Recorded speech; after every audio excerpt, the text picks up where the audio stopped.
नमस्ते मित्रों, जोहार। मैं गंगा माता खोपोली से आप सबों के बीच में आज एक नई वीडियो के साथ उपस्थित हूँ। आज का वीडियो पिछले वीडियो के भाग के रूप में अगला भाग है, या कहिए ये पार्ट 2 है। और जैसा मैंने आप लोगों को बताया था कि अभी इस मुद्दे के ऊपर मेरा वीडियो का सीरीज आएगा, उसी सीरीज के सिलसिले में ये दूसरा भाग आज मैं बना रहा हूँ और आप लोगों के सामने रख रहा हूँ। पिछले वीडियो में मैंने एक बृहत रूप में लंबे वीडियो के माध्यम से मैंने आप सबों को बताया था और उनमें बहुत सारे क्वेश्चंस किए गए थे और मैंने उनके उत्तर दिए थे और मैंने भी उन लोगों के ऊपर क्वेश्चंस किए थे कि इन बिंदुओं पे आप लोगों का क्या राय है। वीडियो जिसने नहीं देखा है उनके लिए मैं डिस्क्रिप्शन में लिंक दे दे रहा हूं, आप देख लीजिएगा। उसी वीडियो का अगला पार्ट अभी है और इसके आगे इसी के ऊपर परिचर्चा होगी। पिछले वीडियो में मैंने आदिवासी खेमे से उनके कुछ बुद्धिजीवियों के नाम गिनाए थे। उनमें से जो प्रमुख नाम थे उनमें थे फ्रैंकलिन बाखला साहेब, लक्ष्मी नारायण सिंह मुंडा, गीताश्री उरांव, सालखन मुर्मू। इन जैसे सरीखे बुद्धिजीवी कम लीडर लोग थे जिनकी बातों को ज़्यादा तवज्जो दिया जा रहा है और इनकी बातों को सुन के लोग अनर्गल प्रलाप किए जा रहे हैं। इनमें से जिनका मैं अभी नाम गिनाया, इनमें से सबसे ज़्यादा वेटेज जिनको दिया जा रहा है वो है फ्रैंकलिन बाखला साहेब। इनको इसलिए दिया जा रहा है क्योंकि ये रांची के एक प्रतिष्ठित महाविद्यालय के हिस्ट्री विभाग के विभागाध्यक्ष रहे थे। तो ये चूँकि एक हिस्ट्री के बड़े जानकार व्यक्ति, विशेषज्ञ व्यक्ति मालूम होते हैं और चूँकि उन्होंने डॉक्टरेट की उपाधि भी ले रखी हुई है, इसलिए इनकी बातों को ज़्यादा तरजीह दी गई, इनकी बातों को ज़्यादा माना गया क्योंकि ये विशेषज्ञ आदमी हैं इसलिए। और उनकी बातों को कोट कर करके विभिन्न प्रकार के और भी बढ़ा चढ़ा के लोग कुर्मियों के खिलाफ में प्रलाप कर रहे हैं। तो आज मैं उन्हीं भाई साहब के जो वीडियो हैं फ्रैंकलिन बाखला साहब का, उस वीडियो के संदर्भ में ही आज मैं जवाब दूंगा, पूरे रेफरेंस के साथ जवाब दूंगा और इसके ऊपर भी और भी जो इर्द गिर्द की बातें होंगी उनका मैं उल्लेख करूंगा। तो सबसे पहले उन्होंने क्या बोला था कुर्मियों को लेकर, खास करके वो वीडियो आप देख लीजिए। उड़ीसा में है, बंगाल में है, झारखंड में है। 1741 और 56 के बीच में अलीवर्दी खां जो कि बंगाल के नवाब थे, उनके ऊपर भी मराठा जो सरदार थे वह रघुजी भोसले, उन्होंने आक्रमण किया था, लेकिन चौथ देकर उन्होंने अलीवर्दी खान ने उसे दूर किया।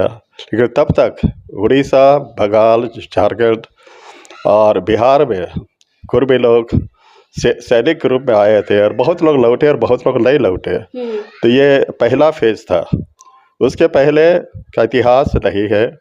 ये लोग दावा करते हैं कि हम लोग वैदिक एज से है, कि हड़प्पा कल्चर से है। ये भी अभी स्थापित नहीं हुआ। और वे लोग यहाँ पर आए सेकंड फेज में, वो था 1832 में, जब लॉर्ड विलियम बेल्टिक ने अफीम की खेती के लिए, जो कि वो लोग खेतीहर थे और खेती करने में बहुत एक्सपर्ट थे, यहाँ के आदिवासी जो है पगड़ी देकर, अपना धोती देकर भी रिक्वेस्ट किए यहाँ के अंग्रेज़ों को कि हम लोग अफीम की खेती नहीं करेंगे, चूँकि वो बहुत कठिन था। तब जाकर उनको बनारस, यूपी, बिहार आदि से उनको लाया गया। आदिवासियों की ज़मीन को राजा, रातू महाराजा और अन्य के थ्रू से उनको दिया गया, कुर्मियों को दिया गया। उनके लिए तालाब खोदा गया, उनके लिए कुआं खोदा गया और उससे अफीम की खेती करना शुरू किया। दो फेज में इनका है। और वे लोग यहाँ पर जरूर कोल विद्रोह हुआ, सब कुछ हुआ, लेकिन उसके बाद भी उनको यहाँ पर शांति से बसाया गया और आज तक वो लोग हैं। तो फ्रैंकलिन साहब बोल रहे हैं कि कुर्मी लोगों का इतिहास झारखंड में या ये बिहार, बंगाल, उड़ीसा के क्षेत्र में 1741 के पहले नहीं है। बता रहे हैं कि कुर्मियों का 2 फेज में आगमन होता है झारखंड क्षेत्र में। पहला आगमन का काल बता रहे हैं 1741 में, जब मराठा सरदार राघोजी भोसले के नेतृत्व में मराठाओं का बंगाल के ऊपर आक्रमण होता है। और ये आक्रमण बाखला जी 1756 बता रहे हैं, 4 साल ज़्यादा चले गए, लेकिन ये 10 साल का आक्रमण होता है, 1741 से लेके 1751 तक। इस दौरान ये आक्रमण का काल होता है। और ये कहते हैं कि इस फेज 1 में जो कुणबी सैनिक मराठा सरदार राघोजी भोसले के नेतृत्व में आए थे, उनमें से बहुत लोग वापस अपने देश, अपने राज्य मराठा साम्राज्य में लौट गए और बहुत से लोग उसी क्षेत्र में मानभूम और उड़ीसा, बंगाल और छोटा नागपुर के क्षेत्रों में बस गए। इससे पहले कुर्मियों का कोई इतिहास नहीं है झारखंड में। मतलब इन्होंने एक बाउंड्री लाइन खींच दिया। जैसा मैं पिछली वीडियो में बात कर रहा था कि भाई कोई बाउंड्री लाइन तो हमें बता दो, तो बाखला साहब जो विभागाध्यक्ष रहे हैं सेंट जेवियर कॉलेज के, उन्होंने एक बाउंड्री लाइन हमें खींच के दे दिया कि 1741 के पहले झारखंड में कुर्मियों का कोई इतिहास नहीं है। उनकी बातों को जब कुर्मी शब्द बोलते हैं, कुर्मी नहीं बोल रहे हैं, तो कुर्मियों का कोई इतिहास नहीं है। और उन कुर्मियों में ये सारे कुर्मियों को सम्मिलित कर लेते हैं। तो इनने एक लाइन खींच दी 1741 के पहले कोई नहीं था। 1741 में राघोजी भोसले महाराज सरदार के नेतृत्व में महाराष्ट्र के कुणबी लोग सैनिक के रूप में वहाँ जाते हैं और वहीं पे बस जाते हैं। बहुत लोग बस जाते हैं, पूरे का ये नहीं बोल रहा है कि कुछ लोग चले गए, कुछ लोग इधर ही रह गए। पहला मैं इसी बात को अभी यहाँ पे रोकता हूँ।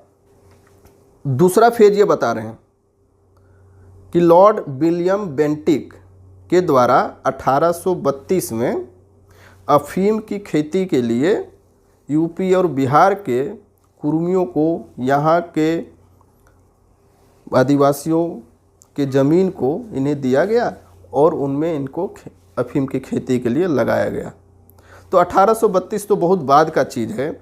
इनका मैं सिर्फ 1741 बोले हुए हैं कि 1741 के पहले यहाँ पे कोई कुर्मी नहीं था, कोई वजूद नहीं था, तो ये दावा नहीं कर सकते हैं कि ये झारखंड के पुराने वासी हैं और इन्होंने उरांव और मुंडाओं को बसाया है।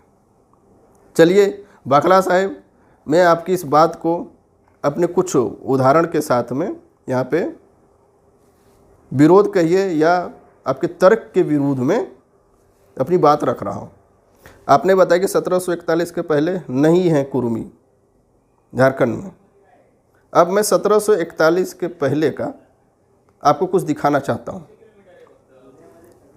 ये मंदिर देखिए आप, सोना पहाड़ी मंदिर, द्वारसिनी मंदिर, हमारे गिरिडीह जिला के बेको गांव में, बेको मौजा है बहुत बड़ा, बेको मौजा में, बेको गांव से सटा हुआ है।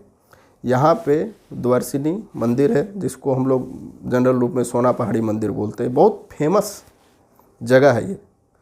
इनमें करूँ तो अगल बगल के जितने 8-10 डिस्ट्रिक्ट है, यहाँ तक कि बंगाल से भी श्रद्धालु लोग यहाँ पे आते हैं, अपनी मन्नत मांगते हैं, वो श्रद्धा है उनकी। आपके लिए बता दूं कि इस मंदिर के जो पुजारी हैं वो कुर्मी समुदाय के हैं, महतो हैं। इस मंदिर की स्थापना जो वर्ष है, इसके ऊपर आप ध्यान दीजिए, स्थापना वर्ष 1663 लिखा हुआ है। 1663 में दयाल चौधरी के द्वारा ये स्थापित है। आप वर्ष पे जरा गौर करिए। और दयाल चौधरी कौन थे, इसके रेफरेंस में भी आपको कुछ बातें बताता हूँ। रामगढ़ के राजा दलेल सिंह, आप इनका भी कार्यकाल देखिए, 1677 ईस्वी। 1677 ईस्वी में दयाल चौधरी बेको मोजा से ये ज़मींदारी का काम करते थे और टैक्स कलेक्शन का काम करते थे। मालगुजारी के रूप में दयाल चौधरी बेको मोजा से रामगढ़ को मालगुजारी भेजते थे। दलेल सिंह 1677, वहाँ पे स्थापना होती है 1663। वो आदमी मालगुजारी के तौर पे बेको मोजा का देते हैं रामगढ़ को। मालगुजारी के तौर पे क्या देते हैं? तो मालगुजारी के तौर पे 10 बोझा चौप मालगुजारी के तौर पे रामगढ़ राजा को भेजा जाता था। चौप से संबंधित आप यहाँ ये पकड़िए कि सोन जो होता है या जूट जिसे कुदरुम से निकाला जाता है कि 10 बोझा चौप भेजा जाता था रामगढ़ राजा को। दयाल चौधरी के वंशज अभी भी वहाँ हैं और दयाल चौधरी के वंशज लोग ही उस मंदिर के परंपरागत पुजारी रहे हैं और अभी तक हैं। दयाल चौधरी का गुष्टी नंगटुआर है। इस पर भी गौर करिए कि जी हमारे 81 गुष्टी जो होते हैं उनमें नंगटुआर 81 में से एक, तो वो गोत्र इन लोगों का नंगटुआर है। दयाल चौधरी जब बेको गांव की स्थापना करते हैं, बेको पूरा जंगलों से घिरा हुआ क्षेत्र था। बेको में जब दयाल चौधरी आते हैं तो अपने साथ में, आपको देखिए नाम गिनाता हूँ, अपने साथ में केला नाया, नाया हम लोग जो पूजा करते हैं, आपके इधर रांची तरफ पहान बोलते हो, हम लोग नाया बोलते हैं, वो केला नाया को लाता है पूजा करने के लिए। दूसरा लाता है चंदू घासी यानी गोड़ाइत, कि पूरे गांव को जो डाकने का काम करता है, संदेश वाहक का जो काम करते हैं, वो चंदू घासी को साथ में लाते हैं। तीसरा जो लाते हैं उनका नाम होता है बोधी राउत।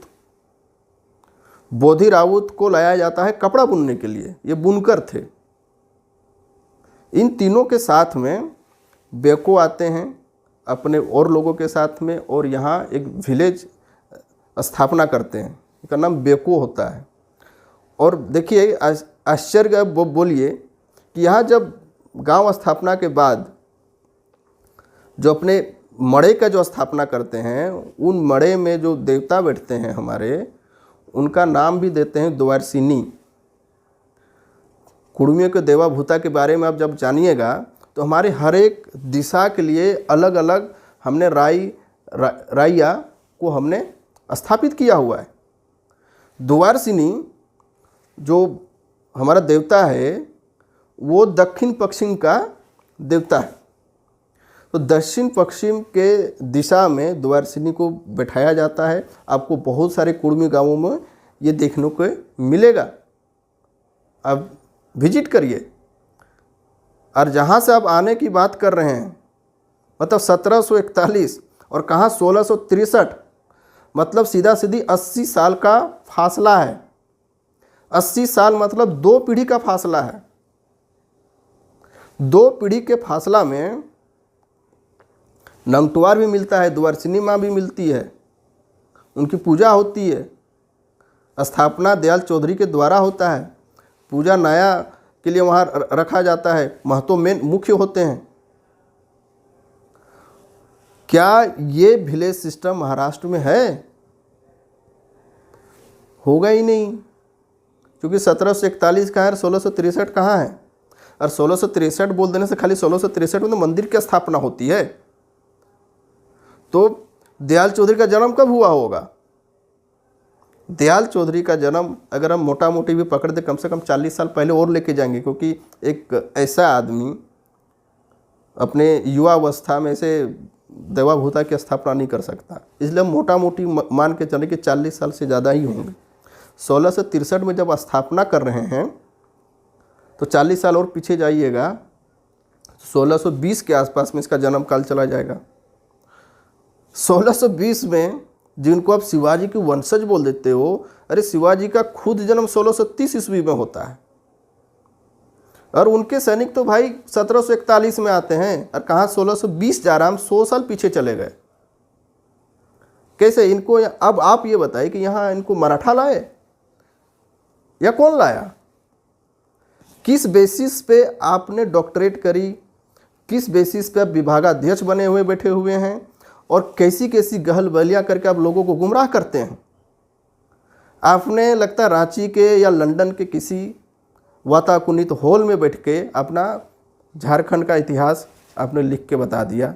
कुर्मी 1741 के पहले थे ही नहीं, वो लेके आए हमें मराठा वाले, जिनका मैं अभी उदाहरण दे रहा हूँ। उससे पहले करीब 100 साल पहले का मैं उदाहरण दे रहा हूँ। एक सिर्फ उदाहरण के तौर पे आपको बता रहा हूँ कि 1741 के पहले 100 साल पहले हमारे यहाँ बसाहट को निश्चित रूप से देखा जा सकता है। फिर आप इतनी आत्मविश्वास के साथ में कैसे बोल देते हैं कि 1741 के पहले कोई कुर्मी था ही नहीं यहाँ पे। भाई आपकी विद्वता को लेवल को कहीं ना कहीं आपके ही वक्तव्यों द्वारा, आपके लिखे गए थीसिसों के द्वारा प्रश्न चिन्ह लगाता है। झारखंड की अस्मिता और झारखंड के जो समरसता की जो बात होती है, उसमें कहीं ना कहीं आप लोग सेंध मारने का काम करते हैं, उसे तोड़ने का प्रयास करते हैं आधारहीन बातें करके। चलिए इसमें हम और भी आगे बात बढ़ाते हैं। 1741 में राघोजी भोसले आते हैं बंगाल में। उस टाइम पे बंगाल के नवाब अलीवर्दी खां थे, बूढ़े हो चुके थे। 10 साल तक लगातार आक्रमण होता है मराठों का। थक हार के 1751 ईस्वी में एक ट्रीटी यानी संधि को विवश हो जाते हैं बंगाल के नवाब, और इस संधि रखा जाता है कि सवर्णरेखा नदी है, उसके पार आपका हो गया यानी मराठा साम्राज्य में, और सवर्णरेखा के इधर जो पार्ट है यानी बंगाल का, वो हमारे ही अधिकार क्षेत्र में रहेगा, और इसके लिए आपको चौथ दिया जाएगा यानी रेवेन्यू का 25% यानी 1/4 को ही चौथ बोला जाता था। तो उस हिसाब से रेवेन्यू सेट होता है 12 लाख रुपये। 12 लाख रुपये मराठाओं को देने का संधि होता है, या शांति वार्ता उसको कह लिए स्थापित करने लिए की जाती है। और इससे पहले जिस कारण से आक्रमण होता है कि उससे पहले 3 साल का बकाया यानी 32 लाख रुपये वो भी चुकाया जाता है। और इसके बाद सवर्णरेखा नदी के इधर और इनका शासन, और पूरा उड़ीसा के इधर छत्तीसगढ़ होते हुए नागपुर महाराष्ट्र तक, ये पूरा राघोजी भोसले यानी मराठाओं सरदारों के अधीन में। और ये सिलसिला चलता रहता है 1758 तक में, जब तक अंग्रेज हरा ना देते हैं नवाबों को। ये हारते कब हैं? 1757 में, जब पलासी का युद्ध होता है। पलासी का युद्ध भारतीय इतिहास में एक समझिए एक माइलस्टोन के तौर पे है। माइलस्टोन इसलिए है कि इस पलासी के युद्ध ने ही अंग्रेज़ों को ब्रिटिश राज को स्थापित करने में सबसे महत्वपूर्ण भूमिका निभाई थी। उसके बाद 1764 में जब ये लोग बंगाल के नवाब लोग अंग्रेज़ से परेशान होकर उनके जो एलाय रहते हैं फ्रेंच लोग, उनसे जब इनका कट जाता है, अपनी राजधानी बिहार तरफ शिफ्ट कर लेते हैं, वहाँ पे भी चले जाते हैं अंग्रेज। और उनके बाद 1757 के बाद 1764 ईस्वी बक्सर की लड़ाई होती है, और उसमें नवाब लोग जब हार जाते हैं तो पूर्ण रूप से अंग्रेज़ों के कब्जे में ये सारा क्षेत्र आ जाता है। 12 अगस्त 1765 को शाह आलम द्वितीय के द्वारा अंग्रेज़ों को ये जो पूरा बंगाल का क्षेत्र था, अभी आज के डेट में देखें तो बंगाल, बिहार, उड़ीसा, झारखंड, ये सम्मिलित रूप से सारा जो दीवानी का पावर था वो अंग्रेज़ों को दे दिया जाता है। और तब से ही जब ये अपने टैक्स वसूलने के सिलसिले में अपने लॉज के लिए हुए जंगल महल के क्षेत्रों में जब प्रवेश करते हैं, तब यहाँ लोकल लोगों द्वारा, लोकल ट्राइबल पीपल के द्वारा एक विद्रोह का आगाज़ होता है, जो एकदम सिलसिला चलते रहता है। यानी 1765 से जो शुरू होता है वो 1905 तक चलते रहता है, जब तक वो CNT नहीं हो जाता, लास्ट का जो बिरसा मुंडा का आंदोलन होता है। तो 1765 लेकर 1905 तक ये सारा संघर्ष का इतिहास रहा है। इस झारखंड क्षेत्र में, छोटा नागपुर के क्षेत्र में हमेशा ये उथल पुथल भरी यहाँ पे स्थिति रही है अंग्रेजों के शासनकाल के द्वारा। इसी शासनकाल के जब आगे बात बढ़ती है तब ये बता रहे हैं कि दूसरे फेज में अंग्रेज लोग 1832 में लॉर्ड विलियम बेंटिक के नेतृत्व में इन्हें मतलब कुर्मियों को यूपी और बिहार से लाया जाता है अफीम की खेती के लिए, जैसा कि आप वीडियो में सुन चुके हैं। और फिर कोल विद्रोह होता है, फिर वो चीज़ें, अफीम की चीज़ें ख़त्म हो जाती है। ये मोटा मोटी एक आपको मैंने एक इतिहास बता दिया। अब इस पर कुछ गौर करने वाली बातें। 1741 में हम आए यहाँ पे, उनके अनुसार बातें मानते हैं। हम तो सैनिक थे, हमारे साथ में तो हमारे बीवी बच्चे नहीं आए ना लड़ाई करने के लिए। और चूँकि देखिए मराठों का आक्रमण का बात करिएगा, वो तो बड़े खतरनाक तरीके से आक्रमण करते थे, उनसे लोकल लोग बहुत परेशान थे। तो भाई इन खतरनाक लोगों को अपनी बेटियां कौन दिया, जिससे आज जो क्षेत्र में जो दिखता है इतनी बड़ी आबादी और इतने बड़े समुदाय का निर्माण कैसे हो जाएगा। दूसरी बात है कि ये ऐसे साम्राज्य से संबंध रखते थे जिनका प्रभुत्व लगभग पूरे भारत में हो चुका था, एकदम अफगानिस्तान तक, पाकिस्तान तक, और इधर दक्षिण में कर्नाटक, आंध्र प्रदेश तक। इनके हर जगह पे सैनिक गए, कब्जे किए और अपने अनुसार जो इनका टैक्स का जो चौथ का सिस्टम रहता था वो अप्लाई करते थे। तो इतने एक महान साम्राज्य के सैनिक होते हुए अपनी विरासत को भूल जाएंगे। अरे वो गर्व से बताते हैं भाई कि हम मराठा साम्राज्य के लोग हैं, वो क्यों इस चीज़ को भूल जाएंगे। और केवल भूलने की बात नहीं है, जब कहीं भी किसी का इतनी बड़ी आबादी का समूह है वो अचानक से अपनी भाषा को विस्मृत कर बैठेगा, ये कहीं से भी लॉजिकल लगता है क्या? लॉजिकल क्यों नहीं लगेगा, मैं आपको इसका और उदाहरण देता हूँ। अब ये देखिए जो लिस्ट है, विभिन्न राज्यों में मराठी स्पीकिंग पीपल कितने हैं उनकी लिस्ट है। तो जहाँ पे भी मराठे सैनिक गए, मराठे लोग गए, वहाँ पे अपनी भाषा और संस्कृति को लेके गए और उसे बना के भी रखे। इतिहास भी यही कहता है कि अगर मास में, समूह में किसी का कहीं पे पलायन होता है तो अपने साथ में वो पूरा जिस क्षेत्र में बसते उस चीज़ को वहाँ पे लेके जाते हैं। वो पूरा समूह एक वाहक होता है उस संस्कृति का, जहाँ पे वो रहते थे। तो कुर्मी लोग मराठी बोलना भूल गया झारखंड में आके, बंगाल में आके। ये लोग कुछ ही सालों में एक नई भाषा का जन्म दे देते हैं, कुड़माली का। ये संभव लग रहा है? कुछ तो मिलना चाहिए।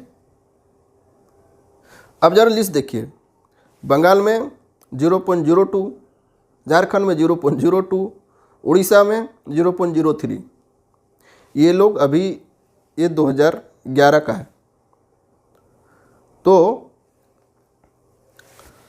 परसेंटेज इनका इसलिए इतना दिखा रहा है, इतना नहीं, मतलब इतना सा दिखा रहा है वो इसलिए क्योंकि नौकरी के सिलसिले में ये लोग वहाँ पे बसे। अब इस पे भी ज़रा गौर करिए कि नौकरी के सिलसिले में आज के डेट में इतने बड़े समूह के साथ वो रहते हैं, भले 2-4 परिवार ही होंगे, लेकिन फिर भी ये अपनी भाषा को नहीं भूले, मराठी स्पीकिंग पीपल हैं।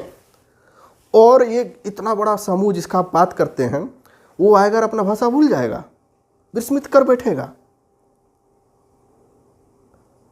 1872 में डाल्टन साहब आते हैं, कुड़माली का जिक्र करते हैं। उसके बाद 1882 में लिंग्विस्टिक सर्वे ऑफ इंडिया होता है गियर्सन के नेतृत्व में, वो भी कुड़माली का जिक्र करते हैं। और भाई हम 1872 का भी पकड़े तो 1740, मतलब 100 साल में ये लोग भाषा भूल गया, बराबर।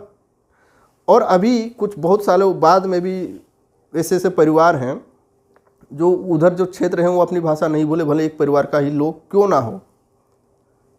इसका और भी आप उदाहरण पकड़िए, जो आप लिस्ट देखिए, झारखंड, बंगाल, उड़ीसा के अलावा कहाँ कहाँ पे इनकी भाषा और तरीके से बोली जाती है। आप ज़रा फोटो को देखिए, कर्नाटका में 5.38%, आंध्र प्रदेश और तेलंगाना में 2.8%, छत्तीसगढ़ में 0.56%, गुजरात में 3.52%, एमपी में 2.7%, गोवा में 12.89%। इनकी जो प्रतिशत है इन राज्यों में ज़्यादा क्यों है? क्योंकि मराठे सैनिक इन राज्यों में गए थे, कर्नाटक में गए थे अपने जो साम्राज्य को एक्सपेंशन के दौर में। वहाँ इनकी संख्या आज भी बहुत ज़्यादा है, बोली जाती है, क्योंकि वो लोग वहीं पे ठहरे, वहीं अपनी भाषा संस्कृति किसी को नहीं भूले हैं। गणेश उत्सव बहुत धूमधाम से मनाते हैं, भाषा भी बड़े गर्व के साथ बोलते हैं। आंध्र प्रदेश में जो हैदराबाद के ये निज़ाम वगैरह से इन लोगों का जो चलते रहता था, उस दौरान बहुत सारे वहाँ जब सैनिक जाके बसे तो वहाँ पे भी मराठी बोली जाती है। गुजरात में भी वही है। एमपी नागपुर जो बोले कि भाई जिस राजा की बात आप करते हैं राघोजी भोसले, वो नागपुर के गोंड राजा बुलंद शाह को हरा के नागपुर को अपने कंट्रोल में लेते हैं। आप देखिए कि ये नागपुर में कितनी मराठी बोली जाती, सेकंड राजधानी है महाराष्ट्र का। उसी के क्रम में जब आगे रायपुर तरफ जाते हैं, छत्तीसगढ़ में वही परसेंटेज दिखता है। एमपी ग्वालियर जो इलाका है, खास करके इंदौर का इलाका है, वहाँ भी मराठी स्पीकिंग पीपल बहुत ज़्यादा है। क्यों है? क्योंकि वही मराठी सैनिक लोग वहाँ जाके गए थे। और बड़े आश्चर्य की बात होती है कि जब इतनी बड़ी कुर्मी की आबादी है, जो सबसे बड़ा कंस्टिट्यूएट करो सिंगल बड़ी आबादी उस क्षेत्र की है, और वो अपनी भाषा भूल जाते हैं। अरे भाई दूसरे राज्यों में गए, वहाँ अपनी भाषा को नहीं भूले, लेकिन जैसे झारखंड आते हैं तो गजनी बन गए हमारे महाराष्ट्र के कुणबी लोग, वहाँ जाकर अपनी भाषा भूल कर एक नई भाषा का जन्म दे दिए, कुड़माली का। तो बाखला साहेब, आपकी ये बातें कहीं से भी तर्क संगत लगती हैं। आपके मैंने तर्क को काटने के लिए ही मैंने दयाल चौधरी का उदाहरण दिया, जो करीब आपके सो कॉल्ड राघोजी भोसले के आने के पूर्व मैंने करीब 2 पीढ़ी का नाम बता दिया। वहाँ पे ये रहते थे। हमारा जो विलेज सिस्टम है, आपको बोलता हूँ कि कोई भी कुड़मी गाँवों में चले जाइए तो कुड़मी एक कृषक जाति है, सेंटर में है, और उनके जो सहायक जातियाँ हैं उनको बसाया गया है। कमार हो, खासी हो, कुम्हार हो, नाई हो, नया हो, ये सारे वर्गों को जो हमारे कृषि कार्य को स्मूथली चलाएं, इसके लिए इनको यहाँ पे बसाया गया है। और उसी क्रम में दयाल चौधरी का जिक्र मैंने किया है। सारा वंशावली और उनका इतिहास वहाँ के बेको मौजा के लिए लिखा गया है। बेको मौजा झारखंड के गिरिडीह जिला के सबसे बड़े मौजा में से उनकी गिनती होती है। आपके रेफरेंस के लिए और बता दूं कि 1912 में वही दयाल चौधरी और एक तेली के बीच में, जो तेली को बसाया गया था वहाँ पे, उनके बीच में ज़मीन के एक पट्टे को लेकर लड़ाई झगड़ा होती है। वो हजारीबाग कोर्ट में जाता है 1912 में, और वहाँ पे जो लोगों को बसाया गया था दयाल चौधरी के द्वारा, उनके वंशज लोग ही गवाही देता है कि पहला आदमी यहाँ का दयाल चौधरी जी थे, और उसके बाद उनको वहाँ का खुटकटीदार माना जाता है। खुटकटीदार से आप बहुत अच्छे से परिचित है कि खुटकटीदार किनको बोला जा सकता है। वो खुटकटीदार दयाल चौधरी जी थे। उनका मैंने 1663 द्वारा उनका जो मंदिर बसाया गया था, अभी क्या दिनों दिन की प्रतिष्ठा बढ़ते ही जा रही है, श्रद्धालुओं की संख्या बढ़ती जा रही है। उनके जो पुजारी हैं आज भी उनके वंशज के लोग ही वहाँ पे हैं। अब ज़रा पता करिए। आपके मैंने इस रेफरेंस को काट के लिए बोला है, तो आप जी आधारहीन बातें करते हैं और यहाँ वहाँ की पता नहीं लंदन से और यहाँ के विभागाध्यक्ष बन जाता है। आपके नाम से ही एक साजिश की जैसी बू आती है कि फ्रैंकलिन है। अरे ये हम लोग के विषय में कैसी राय रखते हैं और किस प्रकार की राय रखते हैं, और ये लोगों को गुमराह करने का काम कैसे करते हैं। या ये लोग सोचते हैं कि हम पढ़े लिखे हैं, हम डॉक्टर हैं, मेरे नाम का अगर डॉक्टर लगा हुआ है तो हम जो कुछ भी बोल देंगे वो सही हो जाएगा। हम जो बोल रहे हैं उसका कोई आधार नहीं है। आप जो बोल रहे हैं पूरा आधार के साथ बोल रहे हैं। आप ये जो कोट करते हैं कहाँ से करते हैं? किसी ने लिख दिया, उनको बोल दिया, आपने थीसिस लिख दिया, आप डॉक्टर बन गए। और यहाँ जो सामने सब कुछ दिखता है विलेज सिस्टम, वहाँ पे उनकी वंशावली दिखती है, उनके जजमेंट से सारा कुछ दिखता है, वो आपको दिखाई नहीं देता, वो आपके सबूत की दरकार नहीं है।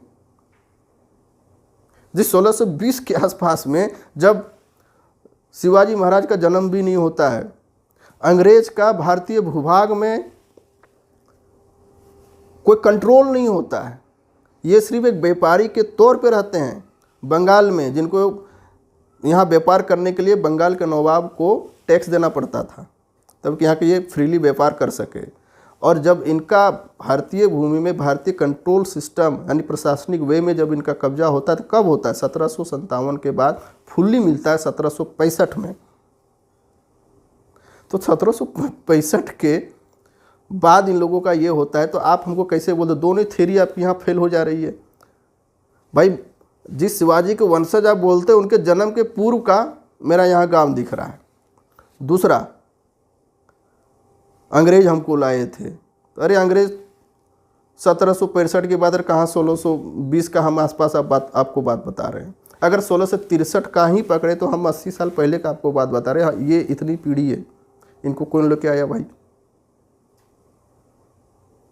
हमारी प्राचीनता को आप नकार नहीं सकते, और आप जो उलूल जुलूल बातें करते हैं, और ख़ास करके अपने समुदायों और एक विशेष विचारधारा और एक वेस्टर्न चीज़ों को जो आप पकड़ के चल रहे हैं, उनको खुश करने के लिए ऐसे ही तोड़ मरोड़ के बातें आप जो बोलते हैं, ये आपका ज़्यादा दिन चलने वाला नहीं है। अब आप लोग जितने सवाल करेंगे, अगर आप एक उंगली हमारे तरफ कर रहे हैं, तो भाई 4 उंगली आपके तरफ है, और आपकी प्राचीनता ना, आपकी आधुनिक काल का आगमन भी आपके ऊपर प्रश्न करेगा कि हमें नवीन साबित करने के लिए आप नवीनतम ना हो जाओ। आप इस चीज़ का ख्याल करिए। अभी तक मुझे किसी भी आदिवासी भाई बंधु जो हैं वहाँ पे किसी से किसी का शिकायत नहीं है।